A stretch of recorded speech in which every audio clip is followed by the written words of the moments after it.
Thanks, Paul. Hi, everybody. Monty here. Once again, you are probably used to hearing me. For those of you who might be new today, I will be joined by, actually Les will be doing the presentation. Les Warner and Chris Richmond will be answering questions, so you'll likely hear from all three of us through the course of this webinar. Some of you might be new to the series today, even though this is the 8th in the series on home program monitoring. Some of you only work on TBRA, so you probably have come across Chris and Les and me over the life of the program. Collectively, we've been working on it probably more than 75 years, which is why I may sound so tired. But we are happy to be talking to you today about TBRA. TBRA, Tenant-Based Rental Assistance, is the, as I mentioned, the 8th in this webinar series. HUD had updated the CPD Monitoring Handbook in 2019, the chapter on home, to update it for changes in the rules and to revise it and to make it more straightforward. We are doing a series of 10 webinars to introduce those HUD monitoring exhibits so that you will know what HUD has to look for when they monitor you.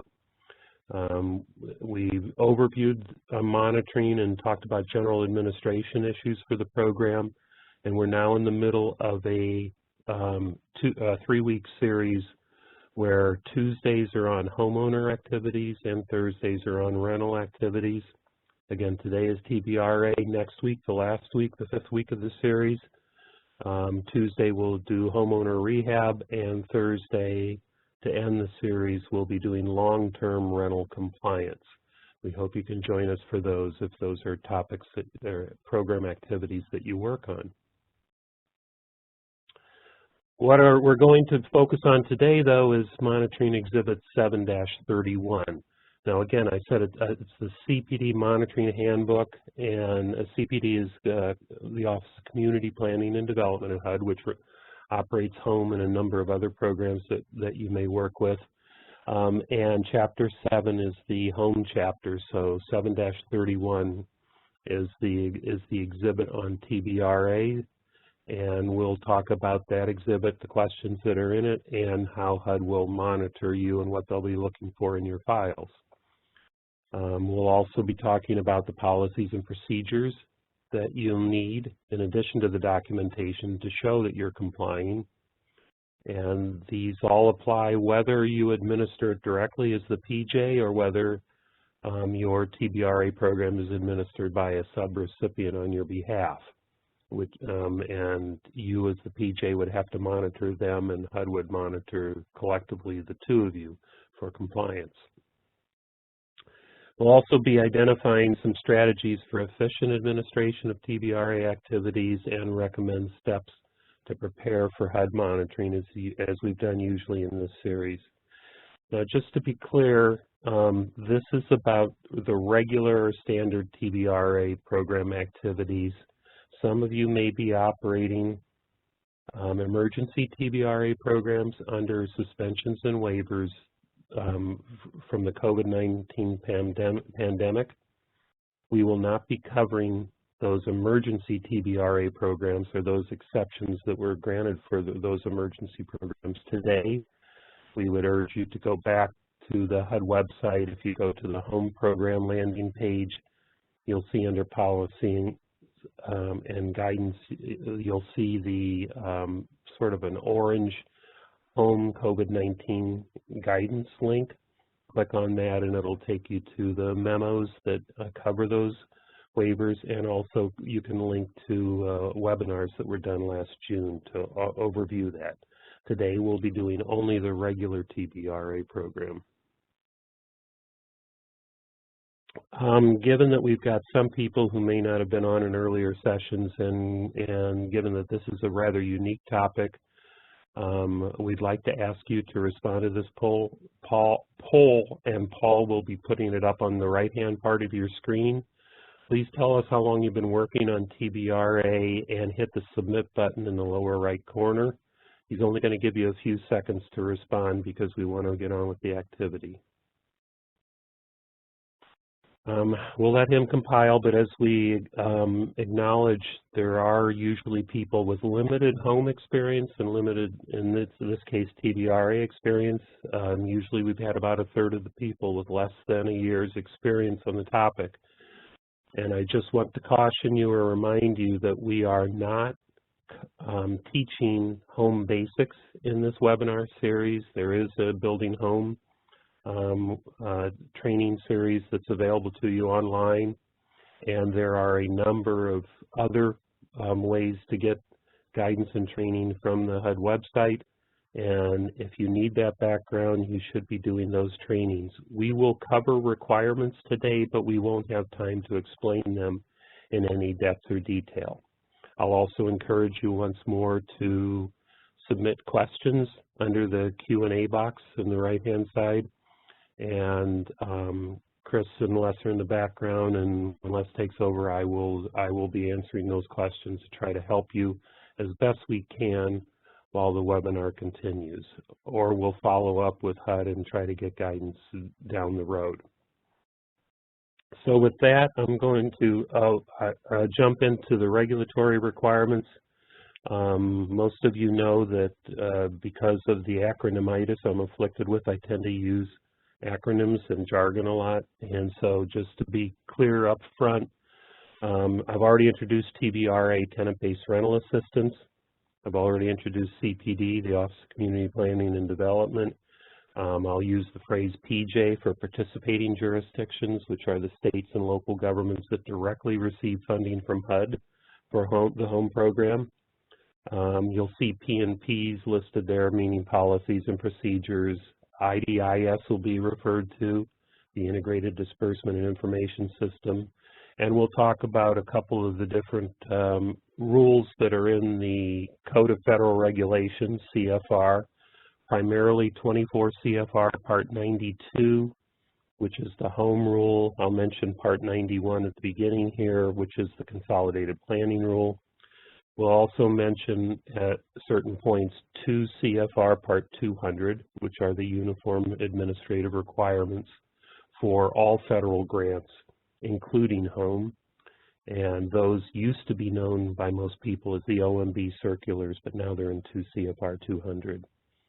You'll also see low income noted as LI. I think I've covered most of the acronyms up front, but if you have questions along the way, post the question in case I use a phrase or an acronym or jargon you don't understand.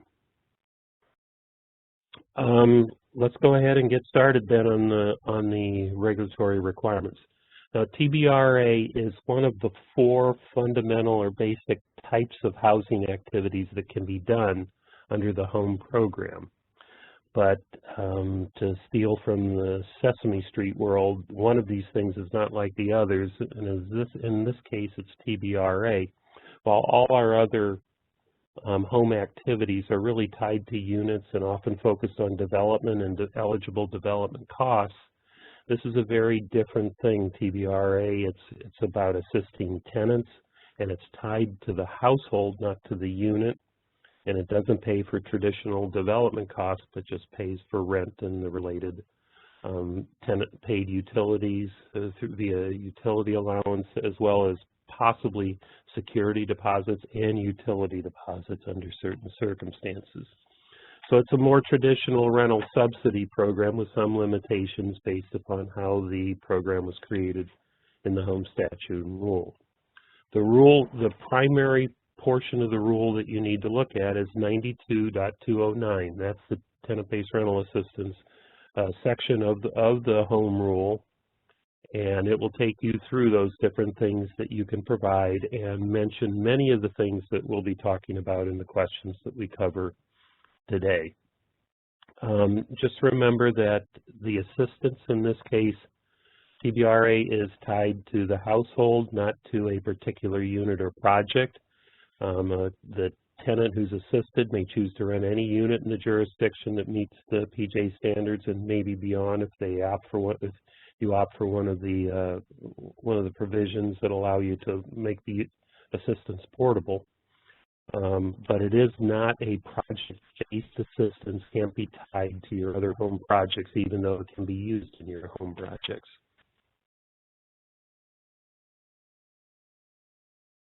As I mentioned, the primary rule section is 92.209, but there are other parts of the home rule that also come into play, and I'll be mentioning those as well as we go through the questions on the monitoring exhibit today. The key ones will be with income and income targeting, tenant protections, conflict of interest, the Violence Against Women's Act requirements that will affect each individual project, and then the more generic or general sort of administrative requirements, which we covered in several sessions through this series on how you make a commitment, how IDIS is managed through setup and disbursement, and the requirement for written agreements, as well as for record keeping. So those are some of the rule sections you might see referenced. Every monitoring question in the exhibit has an indication of what particular rule is being referenced for that compliance determination. This is a picture of the exhibit, although it's a much lengthier exhibit than we can fit onto the screen. There are 46 questions broken into 10 different program areas. It's Exhibit-731 that we'll be talking from today. And you can see up here at the top where I'm sort of coloring it in with a purplish color now, or a pink or purple, whatever you see. The exhibit particular question will be listed up in the upper right-hand corner of your slide, because we won't be going through question by question. We, in fact, will be grouping questions and talking about topics so that we can get through all of those 46 questions efficiently with the time that we have available in this webinar. And I mentioned there were 10 topic areas, and here's how we've grouped them for the presentation today. We're going to break the regulatory requirements into the 3 sections you see in the blue. First, I'll talk about participant selection and qualification, and also about the delivery of assistance. And then we'll go into administration and monitoring. And after that, we'll talk about some of the program design and operational considerations that really go beyond the regulatory requirements, sort of advice and best practices and things that we can suggest. And from there, then we'll go into preparing for HUD monitoring, doing your self-assessment, and showing you some tools that will be available to you. A very similar structure as we've used throughout the series. Let me now go into the overview of the requirements, and as we go in, once again, to let you know that the structure is similar as we've used in this series, where we'll first, in each of the topic areas, cover the requirements, the regulatory requirements on which the exhibit questions are based. We will then list some documentation requirements and talk about the things that need to be in your files to demonstrate compliance. Some of those are file documents, some of them are policies and procedures, but we'll try to identify those for you as we go along, correlating them to each question or topic that we cover. There will be some times when the HUD has to look at a overall compliance of your program as opposed to just an individual file compliance issue, and those things we call compliance reviews. You should understand that when HUD monitors you for TBRA, they will select a sample of tenant files and look through those files to see if all the compliance documentation is there to meet the requirements. But they also have to make some overall determinations for your program as to whether or not you're actually complying with all the requirements and you are uniformly applying those requirements across your program. So you'll always see requirements and documentation in each of the topics, and maybe a compliance review comment as well if it comes into play. Now, the first 2 questions in the monitoring exhibit, again, we're talking about monitoring exhibit 731, run to the approval of the TBRA program to be run by a PJ.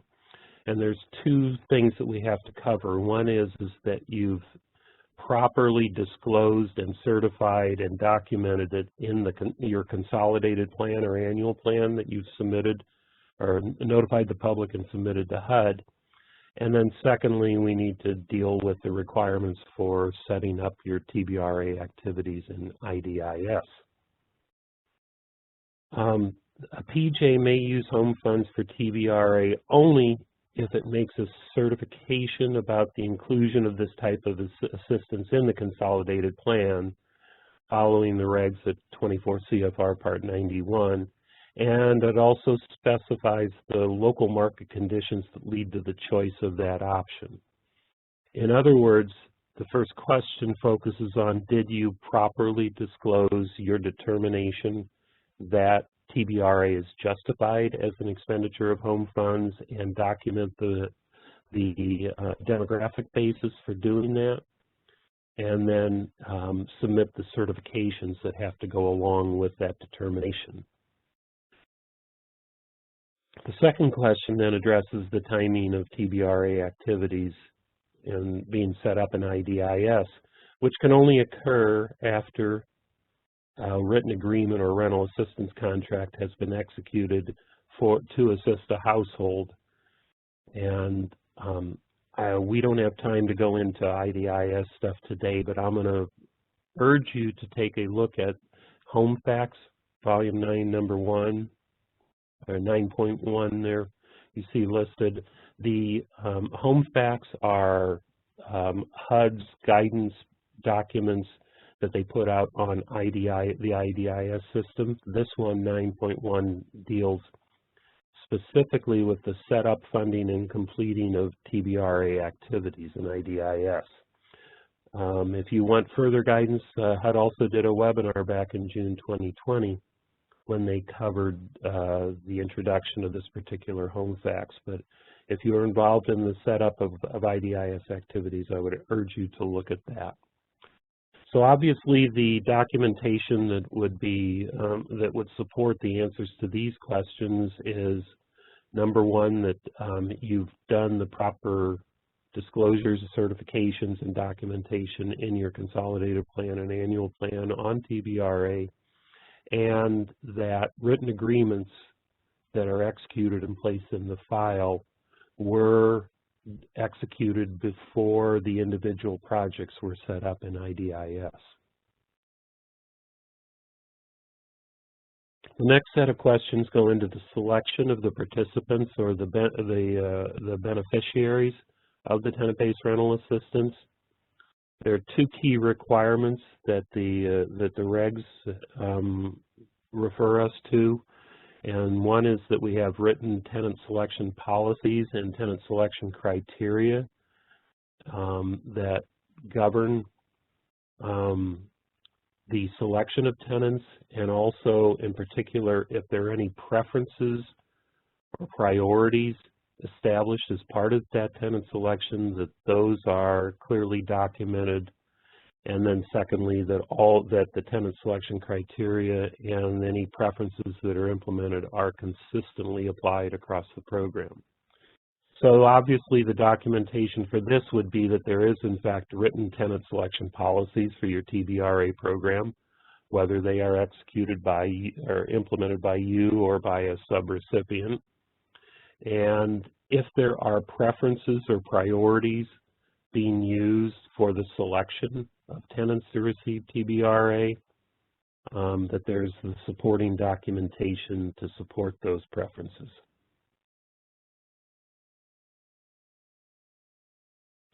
The written procedures I should comment on is that should include not just only the priorities or preferences, but also the procedures that will be followed in the handling of applicants, the intake, the processing, the placing on the wait list procedures, the procedures for selection based on any preferences or priorities, and then a process for notification of the applicant.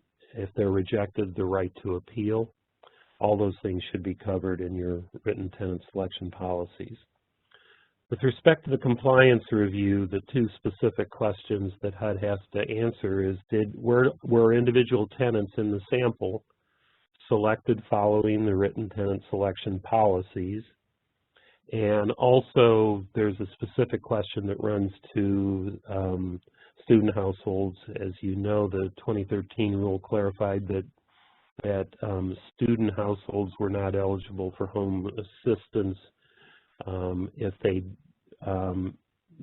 they met the definition of a student under the Part 5 rules, which is followed under the Section 8 program.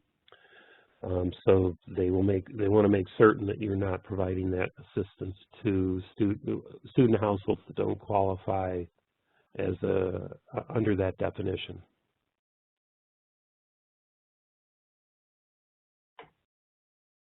Now, I think I may have jumped one too many here. Yeah. These next two slides address special preferences or priorities. They may or may not apply to your TBRA program. If they do, these questions will be looked at, and the determination will be made if you're complied with what you've disclosed and whether you've complied with all requirements. The first thing I want to talk about is preferences for persons with special needs or disabilities. It is permissible to have a program that has that preference. The requirements are that it would have to obviously be addressed in the tenant selection policies and the eligibility criteria laid out in those written tenant selection policies. And also the rule says that the PJ's policies must provide that services are not mandatory. The documentation, if there are preferences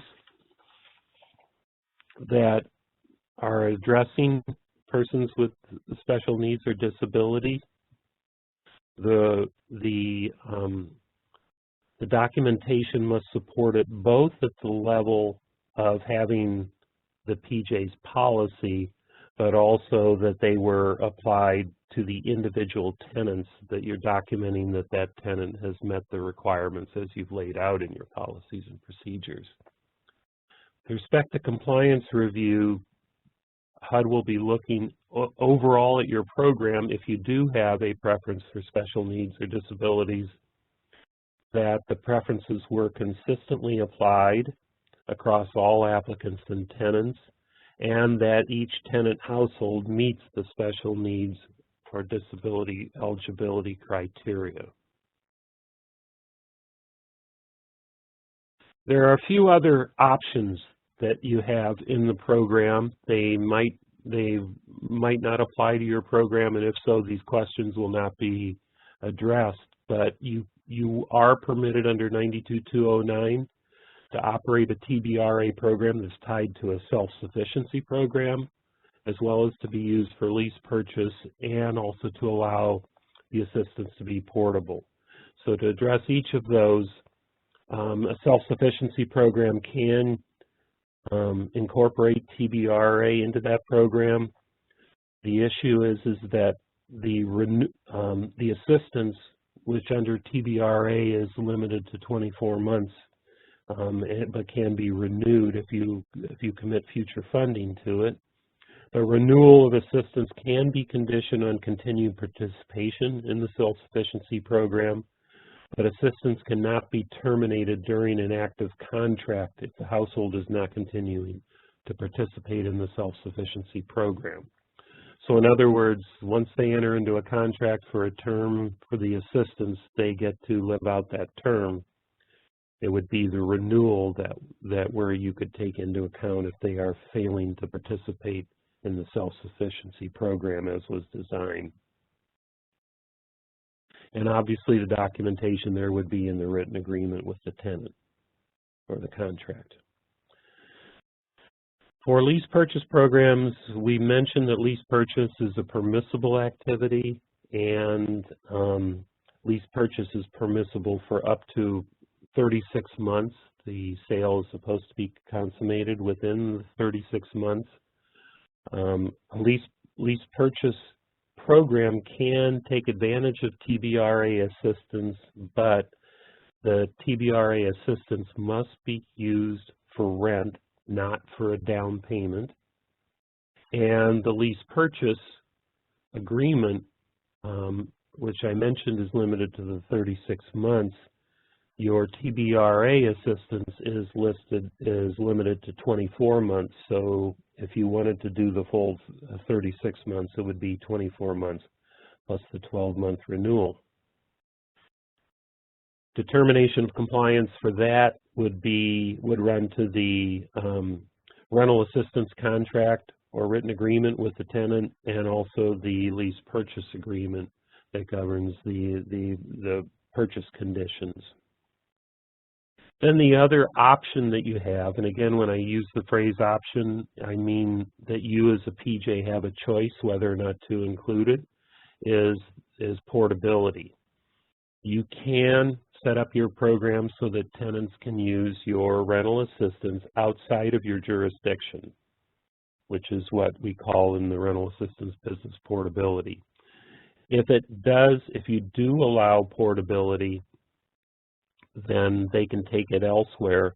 If you do not allow portability, you should be documenting in the file that the unit that you are assisting stays within the jurisdiction. Again, these are options, not requirements. These questions will be used if your program has elected any of those options. Now let's move to income determinations. With respect to qualifying households, they need to be, first and foremost, low income, which is defined as 80% of area median income under the home program. HUD publishes income limits annually once they receive the annual allocation of funds appropriation of funds from the Congress.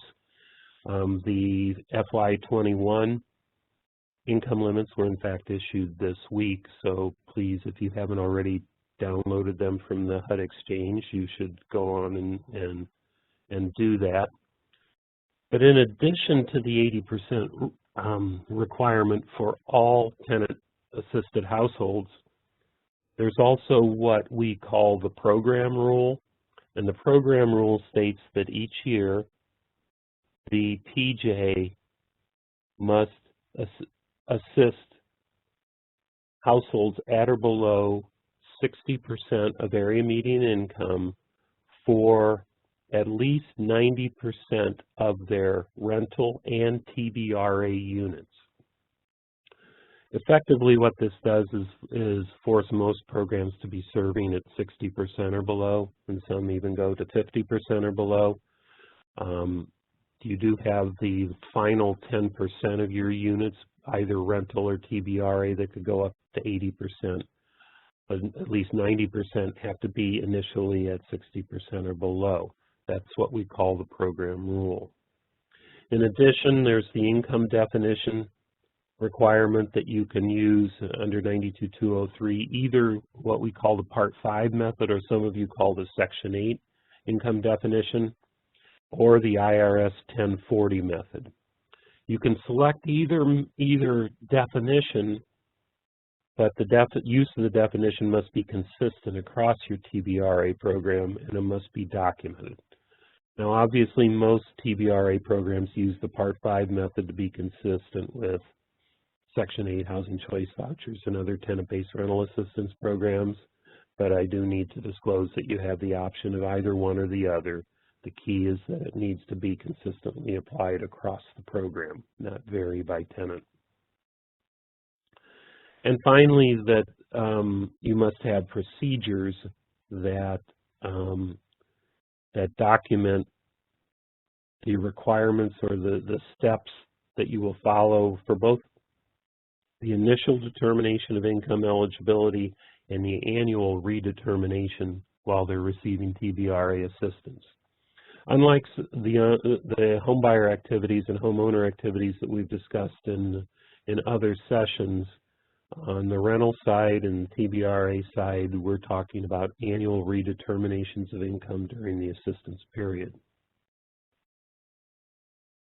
Now, the documentation that you need Obviously, the key documents are going to be the tenant's application, the source documentation that they provide, the verifications that you collect, and the calculations that you do to determine that the household meets that particular definition. There's like a series of 9 questions in the monitoring exhibit that address file documentation for income. That households have to be low income. They have to meet the currently applicable income limits. They have to have been determined under an allowable definition of income that takes into account the income that is included or excluded from that definition. The 2-month source documentation applies to TBRA tenants as it does to all beneficiaries of home activities. The income of all household members needs to be projected for the coming year. The income must be determined as eligible within 6 months of the commitment of assistance, and it needs to be redetermined annually. Those are all covered in these questions, so HUD will sample the files. They'll look to see if individual tenant files meet all those requirements, and then across the program for a compliance review, they'll look to see if you've consistently used one definition, presumably Part 5 in most cases, in your TBRA program, and whether those income projection procedures are consistently applied across the tenants that are assisted.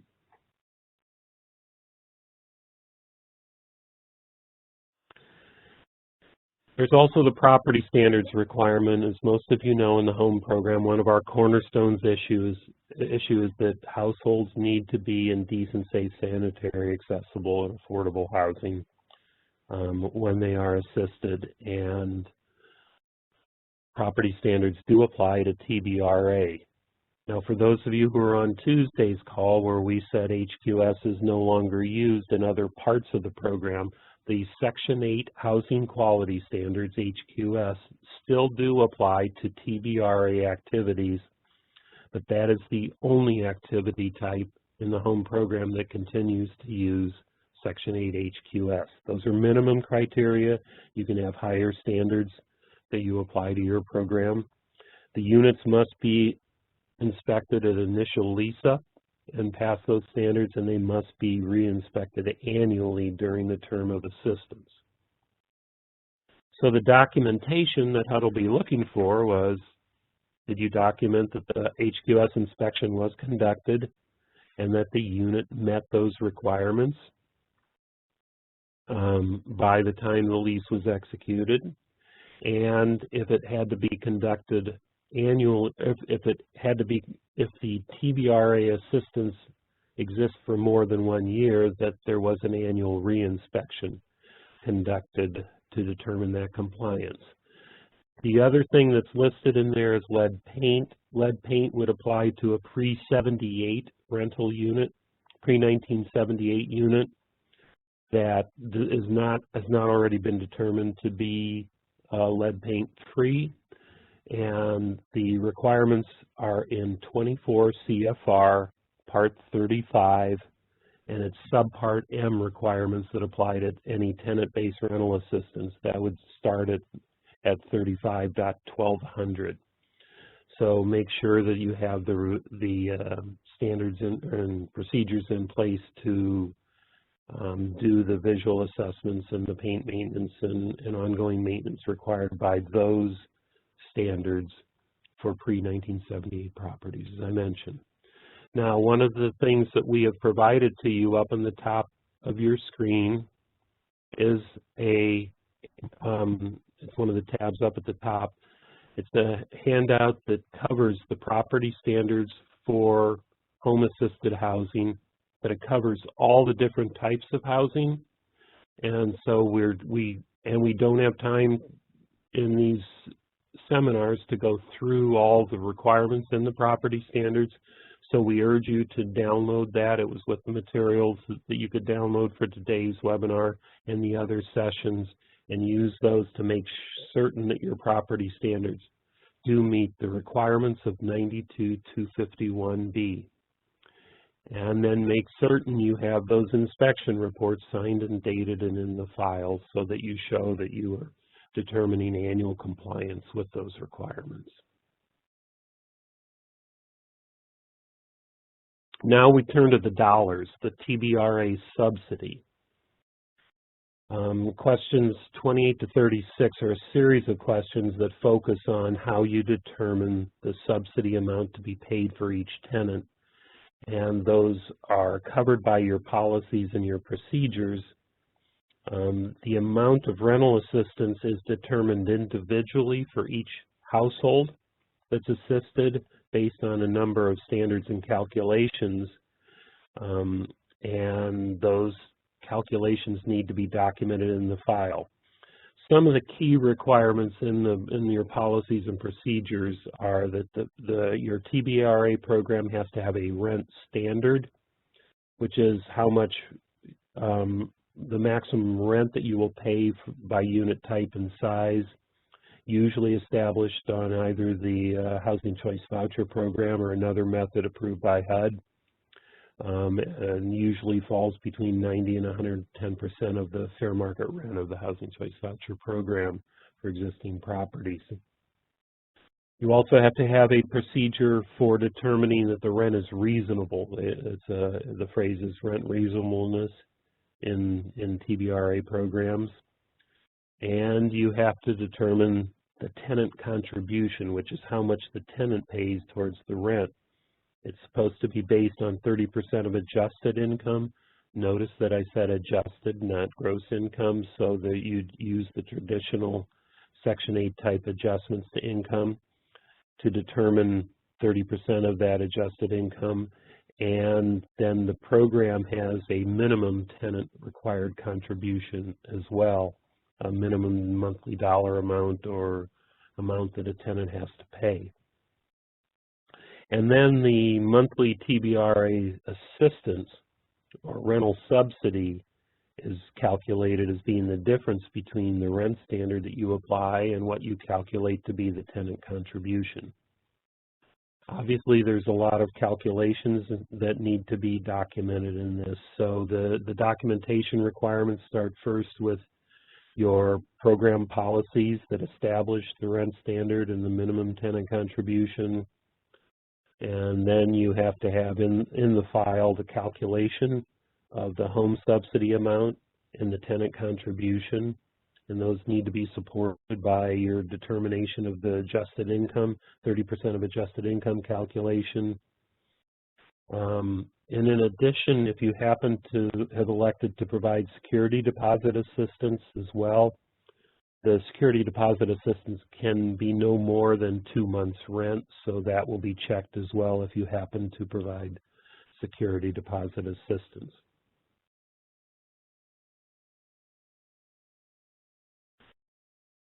Now, the home rule, as we've said several times throughout this series, requires everybody in the food chain, every organization and ultimate beneficiary needs to have a written agreement that meets the home requirements in 92504. For the TBRA program, we may be talking about 1 or 2 different documents because the TBRA program gives you some options as to how you execute a rental assistance contract, which is the contract that says how much the TRA subsidy amount is going to be, the term and the requirements to comply. Now that can be executed between the PJ and the property owner. It can also be executed between the PJ and the tenant, and can also, if you're paying to the tenant rather than to the owner, or it can be a 3-party contract signed by the PJ, the owner, and the tenant. 3-party contracts become a more standard thing because that way we cover the requirement that everybody have a written agreement. If you choose to have a rental assistance contract only between the PJ and the owner, a separate home written agreement would be required with the tenant so that they know what their requirements and obligations are under the rule. Now the contract must have certain provisions in it, and some of those provisions include the amount of assistance, the term that it will be provided, that it begins on the first day of the lease. In other words, the lease and the rental assistance contract initiate on the same day, that the rent reasonableness standards and determination have been made, that the unit has to initially meet and annually meet the HQS and inspection requirements of the PJ, and it also has to contain the tenant protections that are stated in 92-253. Those all need to be provisions within the contract. The contract needs to be signed by all parties, dated by all parties, and in the file for review. As I mentioned, if your rental assistance contract is only with the owner, you would have to have a separate written agreement that the tenant has signed indicating their obligations. Now, in terms of the compliance review, one additional thing, again, that would only come up if you had a self-sufficiency program. They would have to look at the contract to make sure it complied with those requirements and policies you had for your self-sufficiency program. In addition to the rental assistance contract and possibly the written agreement with the tenant if it's separate, there is also the requirement for a lease. Every tenant assisted under home has to have a lease. They have to have the protections that are listed in 92-253. That's that list of about a dozen items that cannot be included in a lease, where essentially it's asking the tenant to give up certain rights in advance. So these are phrased the tenant protections. There's also requirements in 92-253 that reflect the statutory requirement that to terminate a lease requires at least 30 days notice. Your state and local law may require more, but there must be a minimum of 30 days. Those protections need to be reflected in the lease, and also there needs to be, the PJ needs to review and approve the lease. Sometimes the lease provisions are in fact handled by a lease addendum rather than the core lease itself, but the PJ must make certain that the lease has all the required provisions. So the documentation, obviously, that we're talking about here would be the lease itself, and you would want to have evidence in the file that the lease includes all the protections that I just discussed, that it has the VAWA lease addendum that's been in effect since 2016 and continues to be in effect for the home program. It's part of the home rule. That the lease needs to be for 1 year or an agreed upon term between the landlord and the tenant, and has all those various lease provisions that I have already mentioned. So having evidence of the lease, a compliant lease, and that you have reviewed and approved it in the file will be the focus of HUD's review of this. There's a few other administrative requirements that I'll quickly cover.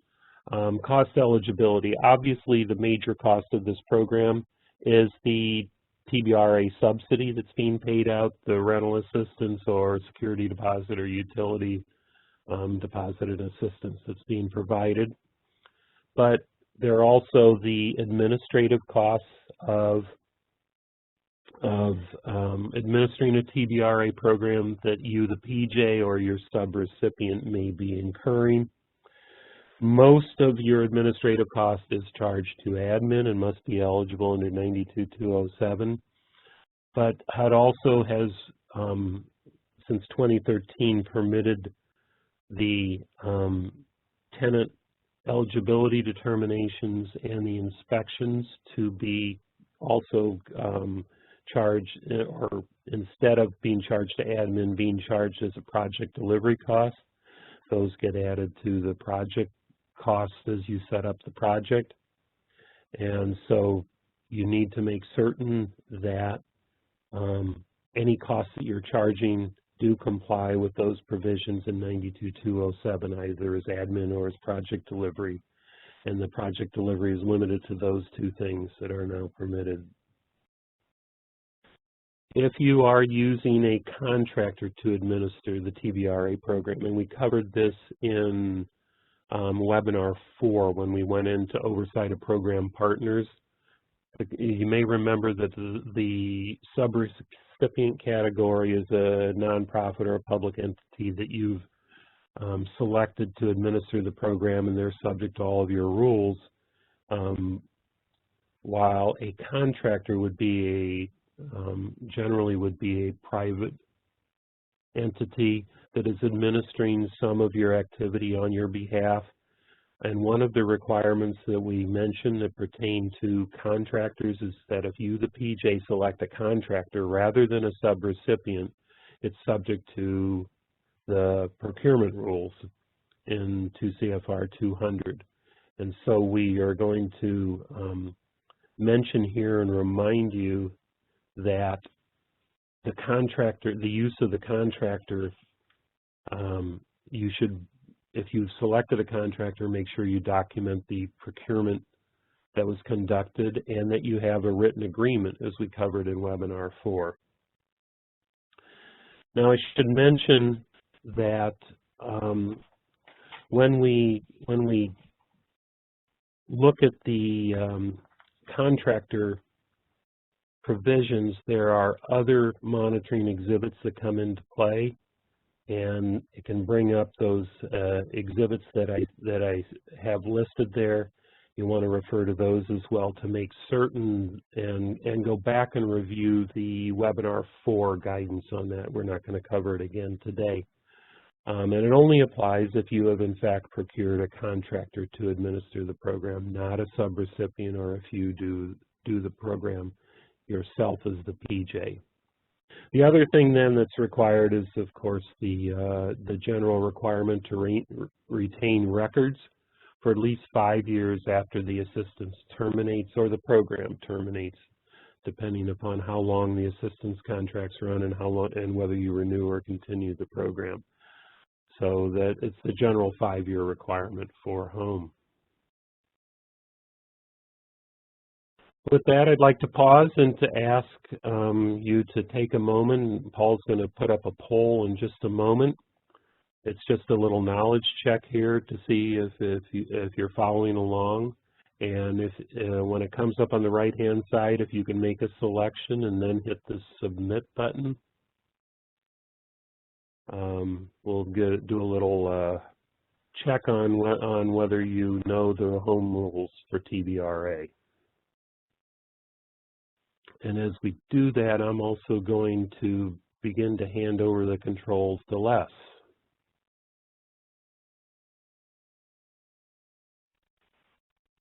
All right, we will be closing the poll shortly. Make sure that once you've selected your answer, you click the submit button so that way your answer is actually recorded in the poll.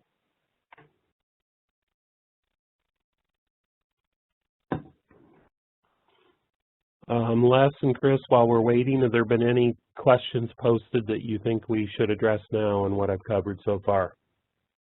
You have done such a thorough job that we've had really limited number of questions that have come through. Of the ones I dealt with, I don't know that there are any that need to be covered. Chris, anything you want to add to that? Chris, you might be on mute.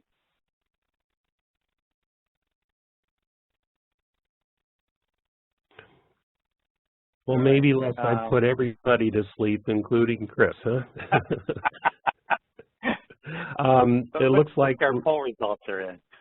Yeah, it looks like most people answered C, the subsidy amount varies by household based on several standards, and that is in fact the correct answer. So I'm very pleased to see those results because most of you got that right. Les, I think the ball should be handed to you now. Yeah, it looks like I'm in charge here. This is great. Thanks, Monty. Okay, so, thank you. Monty's done a great job of walking through not only the regulations, but because we have exhibit questions that are related to some of the program design choices or options that you have, we've actually identified some of those things that we're going to be talking about within the program design consideration. But the thing I would really point out here is that, part of monitoring is kind of stepping back and looking at the TBRA program and seeing how it's going. Monty talked a bit about, as part of the con plan, that you're laying out what those local market needs are and designing your program based on that. So this is really an opportunity to think about, am I hitting those targets? Am I making the sort of impact? Is this an efficient and effective way to be able to do that? And so this is really a great chance to be able to evaluate some of those design decisions that you made in the beginning. And you may, over time, need to be tweaking some of those decisions. You may need to be updating the policies and procedures to try to have a better system on being able to operate your program. So when we look at program targeting, and really under TBRA, we have quite a bit more opportunity to be able to target how those resources are going to be using. And we know that we have to work within the limits of TBRA. So we know that it's a 24-month limit of assistance, but it can be renewed. So we could essentially be assisting the same group of eligible households for a long period of time. We also know that we have the program rule, which is requiring that 90% of the households, both in rental and TBRA, be at 60% or below.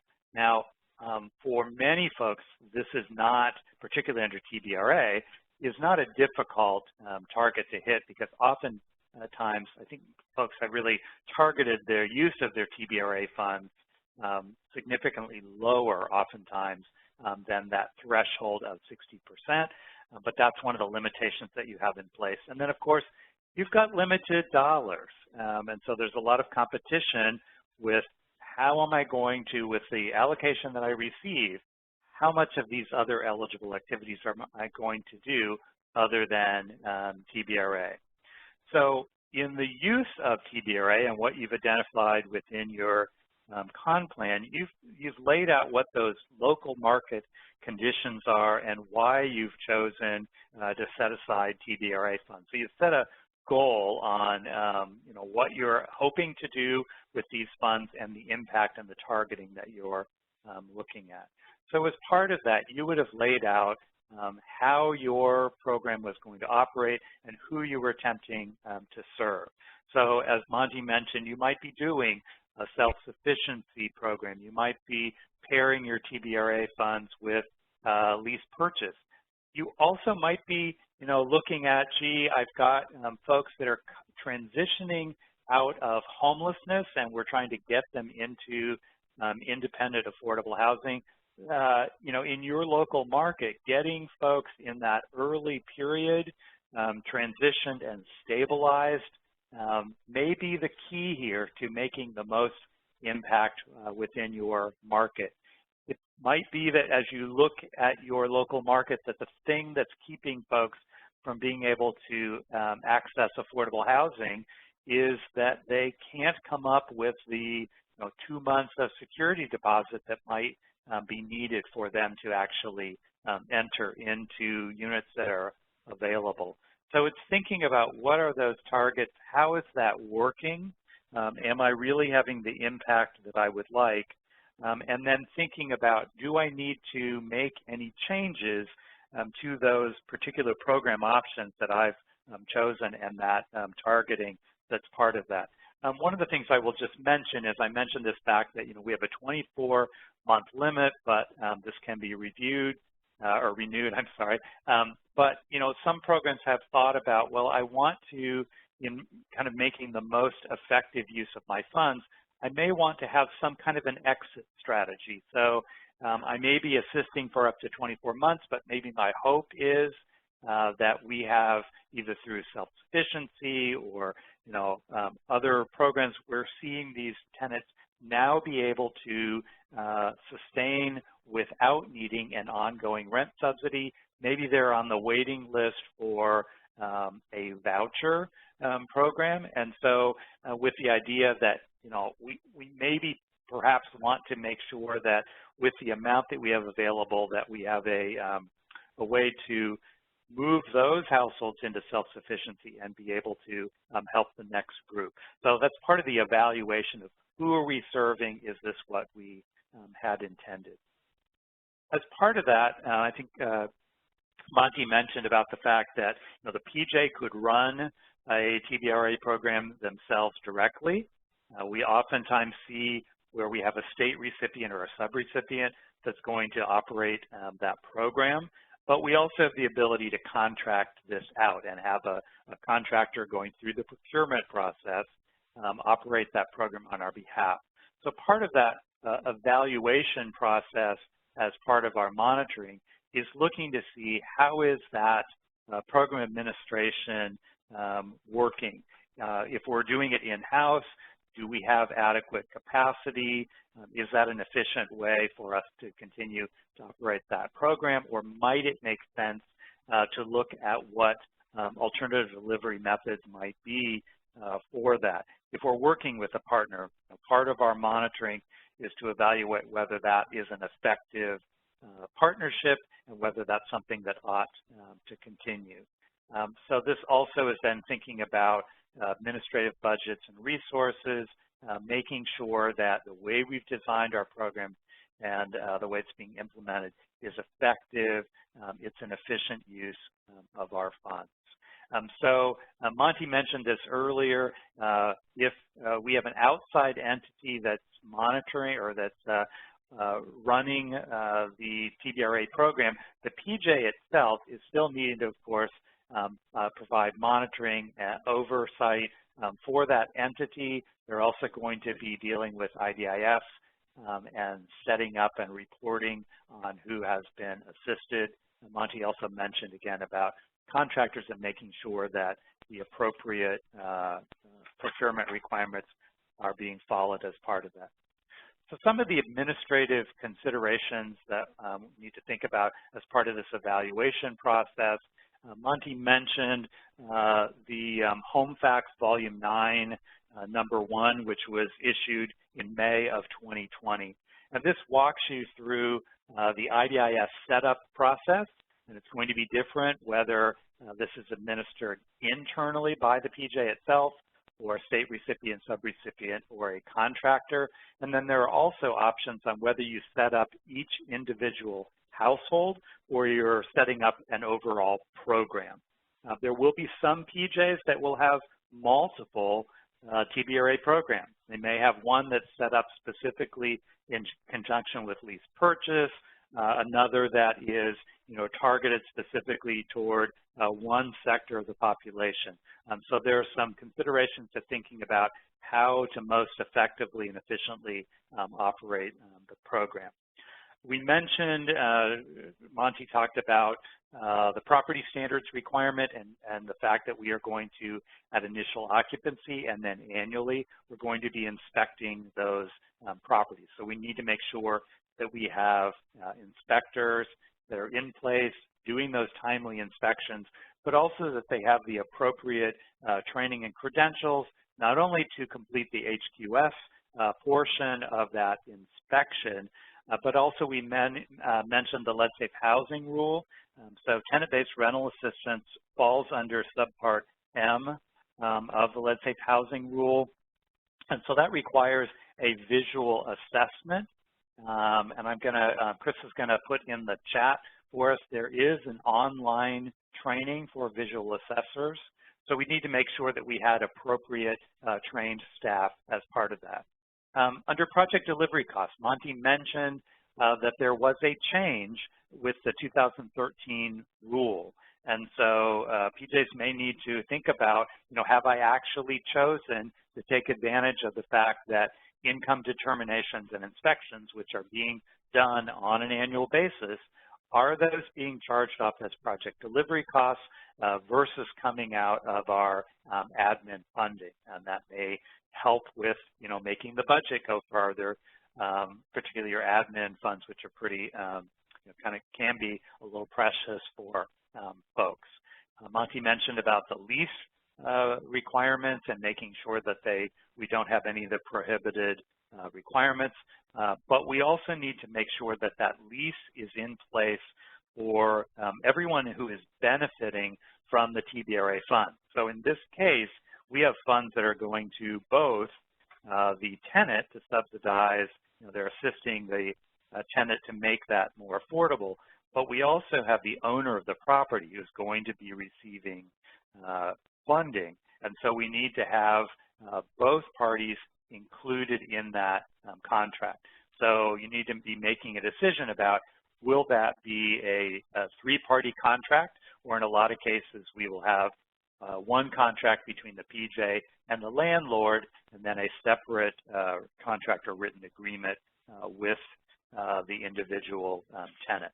So these are all design considerations that need to be included, and all of these would be addressed within your policies and procedures, and all of this would be part of the PJ's oversight and evaluation as part of this. So obviously, HUD's going to be evaluating for compliance with the regulations and may make some suggestions about the efficiency of your program. But for the PJ, this is really the opportunity to think about, am I really effectively using these funds, and do I need to make some changes or adjustments based on what I'm seeing through this process. So as part of preparing for the HUD monitoring, the first thing I would be doing is looking at these exhibits. And I mean, kind of the whole point of this training is to have you be familiar with what HUD will be using as their standard on evaluating your program and whether it is in compliance. So looking through, knowing what these exhibit questions will be, thinking about the documentation that we've been calling out that's going to be required to be able to effectively answer any of these questions within the exhibit is really a sort of a starting point to think about your systems and making sure things are in place. So in preparing for the HUD monitoring, making sure that all of the needed reports and things are in place. So, the IDIS reports, making sure that they are current and up to date. In this case, making sure that the income limits that are being used are in place, and making sure that the written agreements are in place. If we have any past monitoring findings or issues that have been raised, making sure that HUD's going to be looking at those. They'll also be looking at citizen input, and then of course focusing on the exhibits themselves. So for the self-assessment, it makes sense for the PJ to go through its policies and procedures, make sure that they are current, that they incorporate all of these requirements, and essentially that there's an implementation plan in place for all of these required elements, along with the program design decisions that the PJ has done. And then to take a look at the documentation that you have in place. So in each of these compliance requirements, Monty's been not only calling out the regulation itself, but then talking about what should we expect to see within that file. So as part of the self-assessment, the PJ needs to go back and do some sampling, much like HUD is going to do when they are looking at those particular files, and making sure that the systems that you have in place are adequate and complete, and that they're actually being used by not only your internal staff, but it may be your external partners as part of that. So as part of that pre-monitoring self-assessment, looking at your written agreements, your policies and procedures, looking at the regulatory limits and requirements. So, we've talked about income eligibility, the program rule, being in place, how you are calculating the level of assistance for those households, and having the appropriate documentation in file. So doing an assessment to make sure those things are in place. Under program performance, then looking to see is what's in IDIS. I mean, essentially that's what HUD, along with your sampling of files, is going to determine what's the status of your program, who is being served, what's the level of assistance. So making sure that the IDIS information is correct, that it is up to date, and then looking at that, you know, this is what we laid out within the con plan. These are the goals that we set versus what's our actual production on that. And then for monitoring and evaluation, you know, looking at your own systems and monitoring both internally and also of your partners, looking at prior monitoring that you've had from HUD, but also the monitoring that you've done with your partners and how those have been resolved. We've mentioned about, you know, citizen comments, media coverage, those sorts of things get incorporated within that HUD monitoring, but also looking at your staffing. And in some cases, if you've had turnover, making sure that staff skills are appropriate and adequate. We mentioned things such as needing to have that visual assessor and the HQS inspector have appropriate training. You know, how important it is that income is calculated correctly and the calculation of subsidy. So looking at how are those systems working, are there some, you know, training, are there some things that need to be done as part of that. If you're looking at that just before the monitoring occurs, it may be too late to change those things, but at least you would be able to identify where you had some compliance issues and be prepared to talk about the steps that you were implementing to be able to resolve those weaknesses within your program. So let's finish up by talking about some of the resources that are available as part of this. So we've been specifically talking about Exhibit 7-31, which is the TBRA exhibit, but we've also mentioned as we went along a couple of these other exhibits relating to procurement. And so depending on what we're looking at, we might be looking at some additional exhibits as part of that. There is on the HUD Exchange a TBRA page, and so for each of these monitoring webinars, we're kind of helping lead you to the most appropriate spot to be able to pull up additional resources that you would need. So the TBRA landing page is where you would find some of the information about TBRA.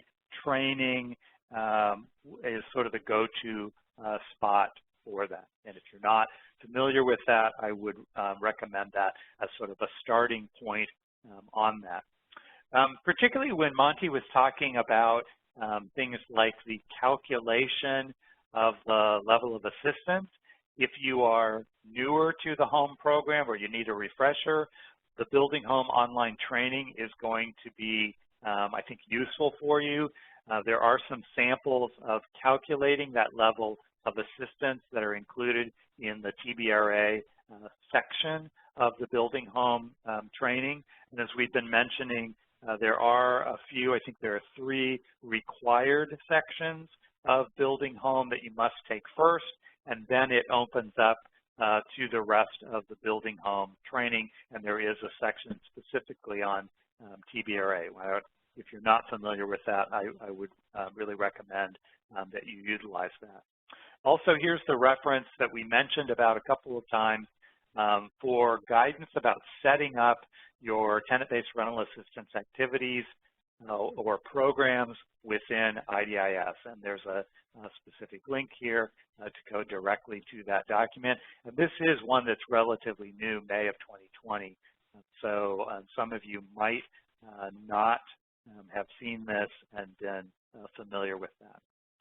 So before we go to our closing slides here, Monty or Chris, are there any questions that have come up since then that we ought to revisit before we close out today's session? Les, I want to go back to something that I started with, and it triggered for me again when you showed the home page and the TBRA link. If you hit the TBRA link, one of the links within that it says Emergency TBRA. I want to be real clear that guidance that we are providing you under Emergency TBRA was designed around the COVID-19 waivers and suspensions, and therefore a number of the things that I addressed today are not included in those documents. So yes, there's a toolkit there. There's a lot of sample agreements and checklists and things like that were prepared. They are relevant to emergency TBRAs under the COVID-19 waivers. They may be applicable if you choose to do tenant-based rental assistance under Home ARP, under the American Rescue Plan. But please don't think that the products that exist there are products that cover all of the requirements for a regular TBRA program. Great. I think that's a very good cautionary note. Yeah. Another thing, a question that just came in, and I can answer it more quickly, hopefully, just for everybody here. I mentioned that that home, and you also referred to it, that the home rule originally required all TBRA admin costs to be charged to the admin pot of money, but with the 2013 rule, HUD did permit the income determinations and the inspections to be charged as a project delivery cost. So look at the amended rule. Some of the question that I got referred to a CPD notice from 2006, but that is outdated in that regard as a result of the 2013 rule change. There are just those two activities that can be charged as project delivery rather than charged as admin. Great. And I noticed that we have a question in about, can TBRA funds be used to cover the cost of case management services? So as we mentioned, the project delivery costs are restricted just to the rent subsidy itself, and then your annual inspection and your income recertification. So that's as far as you essentially can go with that. All right. So just as a reminder, so we are amazingly kind of working our way through our webinars, and next week are going to be our final two sessions. So on Tuesday, the homeowner rehabilitation session will be covered, and I think that's Chris and I, and then long-term compliance on rental will be on Thursday. And so for those of you that have joined us today but might have missed any of these sessions that you see on this chart, I think everyone needs to take the initial understanding monitoring, which introduces a lot of the concepts that relate to all of the monitoring requirements. But then I think based on the type of function that you have, probably most folks should also be doing the general administration session. Those, if you missed any of those all will be posted. Last time I looked, only the understanding monitoring session had been posted there. Usually takes just a couple of weeks for those to be posted onto the HUD Exchange website. So if you're looking for a session and it is not there yet, just be a little patient, and those will all be posted for you and will be a resource for you. I think with that, unless Chris or Monty have anything else, I think we can give folks back a little bit of their time. And we would encourage you, we thank you for the participation for today and encourage you to consider joining us next week for homeowner rehabilitation and the long-term rental compliance monitoring sessions also. Thanks, everybody.